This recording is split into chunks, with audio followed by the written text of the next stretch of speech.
ओम गम गणपताय नमः। जय गणेश। ओम शांती।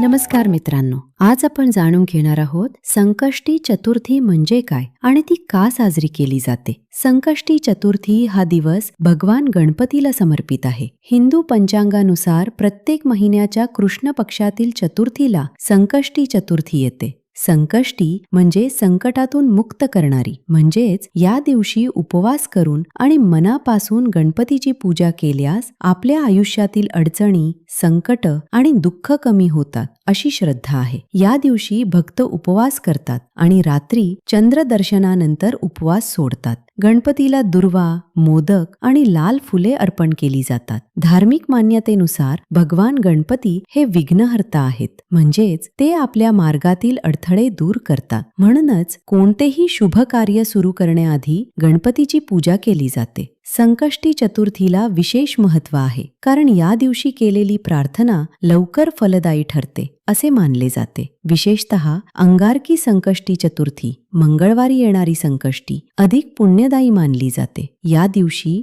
गणेश अथर्वशीर्ष किंवा संकटनाशन स्तोत्र पठण केल्यास मानसिक शांती आणि सकारात्मक ऊर्जा मिळते। मित्रांनो, संकष्टी चतुर्थी आपल्याला श्रद्धा, संयम आणि सकारात्मक विचार शिकवते। ही केवळ उपवासाची परंपरा नाही, तर आत्मविश्वास वाढवण्याचा आणि संकटांशी लढण्याचा एक मार्ग आहे। तर तुम्हीही या संकष्टी चतुर्थीला गणपती बाप्पाची मनापासून पूजा करा आणि आपल्या आयुष्यातील सर्व संकटांपासून मुक्त व्हा। व्हिडिओ आवडला असेल तर लाईक करा, शेअर करा आणि चॅनलला सबस्क्राईब करायला विसरू नका। धन्यवाद।